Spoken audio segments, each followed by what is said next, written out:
Jadi itu tantangan buat Xavi Hernandez. Xavi Hernandez masuk di situasi yang tidak ideal, di situasi yang circle lamanya sudah habis, tapi dia harus membangun circle baru di Barcelona. Dan itu tantangannya, tapi poinnya adalah Xavi orang yang tepat untuk membangun kembali Barcelona, merestor kembali Barcelona.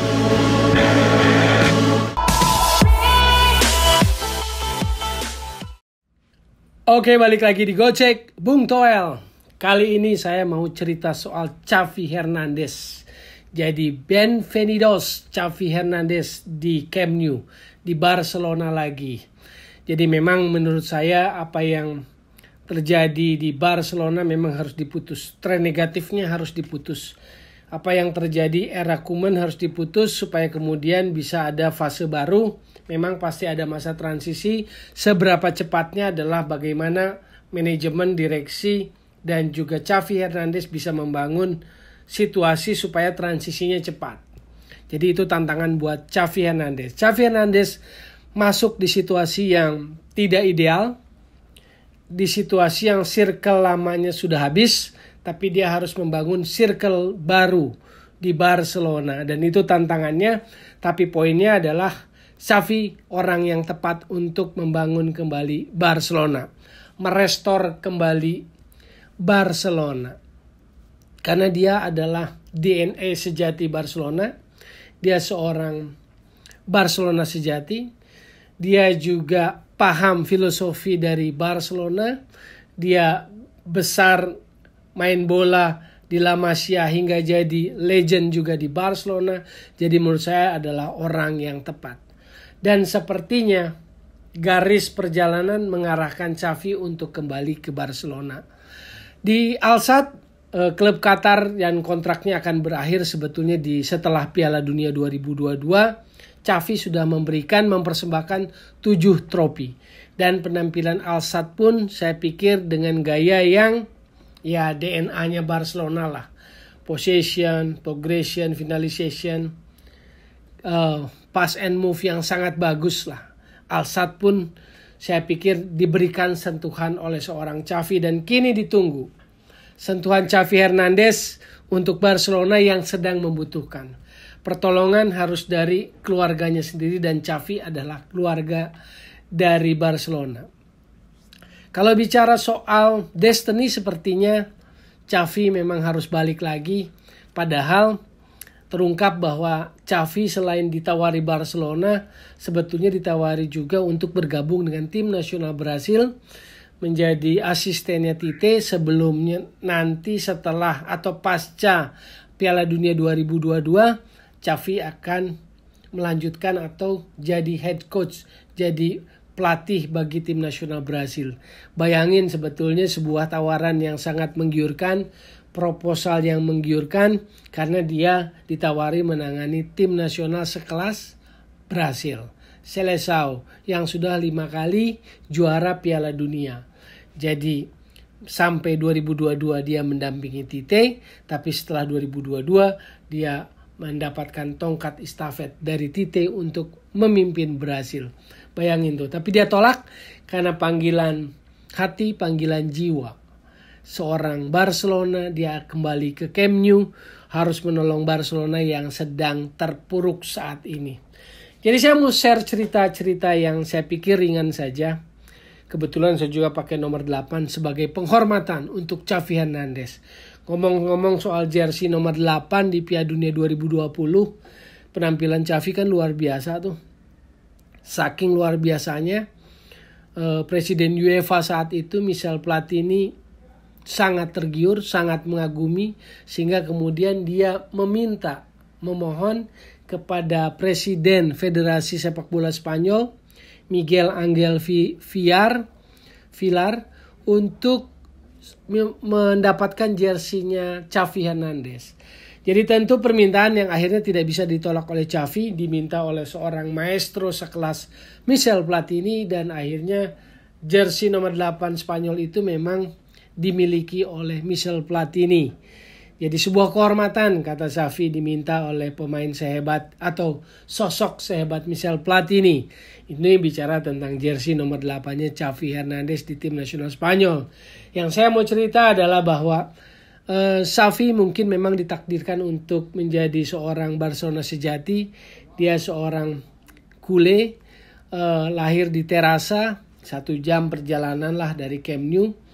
Sudah terpantau sebetulnya sejak umur 6 tahun. Dan dia baru masuk La Masia 11 tahun.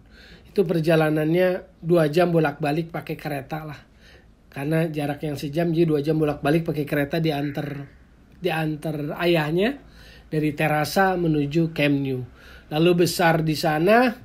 Debut seniornya kan di era Louis van Gaal ya, di situasi yang juga Barcelonanya dalam posisi transisi setelah lepas eranya Cruyff kan.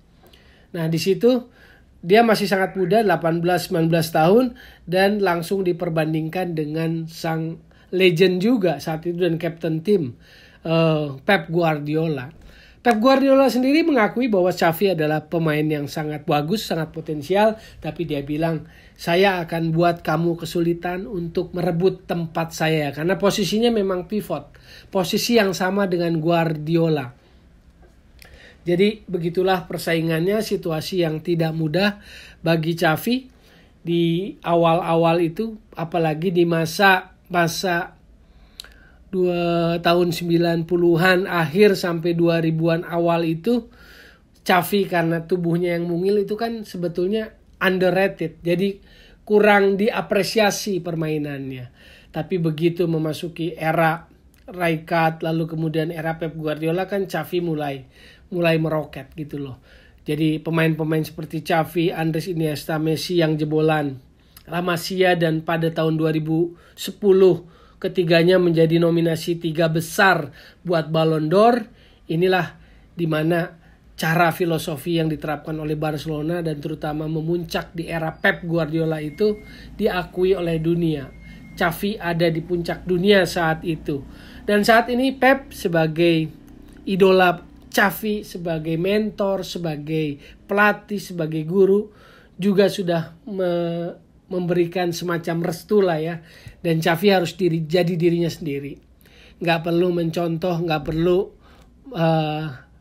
perlu harus meniru seperti Pep gitu loh. Jadi diri sendiri saja, karena Xavi Hernandez ini menurut Guardiola sangat lengkap.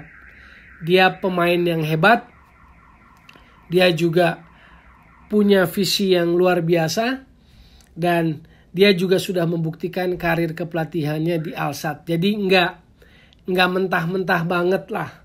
Itulah Xavi, tapi juga pernah ada di suatu masa situasinya sangat sulit, dan waktu itu Xavi hampir mau menerima tawaran dari MU. Jadi ketika itu posisinya belum stabil di tim utama.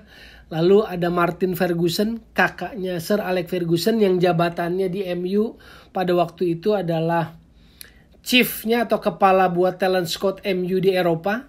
Jadi kepala talent scout MU untuk Eropa itu adalah Martin Ferguson, kakak kandung dari Sir Alex Ferguson. Itu sudah notice, sudah mantau Xavi Hernandez dan hampir ditawari untuk bergabung dengan MU. Nah itulah situasi dilematis, tapi kemudian Xavi memaksa dirinya untuk bisa membuktikan kualitasnya di Barcelona, dan sisanya sejarah sudah membuktikan itu. Jadi itulah perjalanan Xavi, dan menurut saya kalau dia sekarang ada di Barcelona memang seperti sudah menjadi perjalanan atau garis hidupnya. Dia harus menolong, dia harus membantu Barcelona. Di sana ada temannya, generasi Sergio Busquets, generasi Gerard Piqué, ada teammate maupun juga ada pemain-pemain baru yang harus diangkatnya.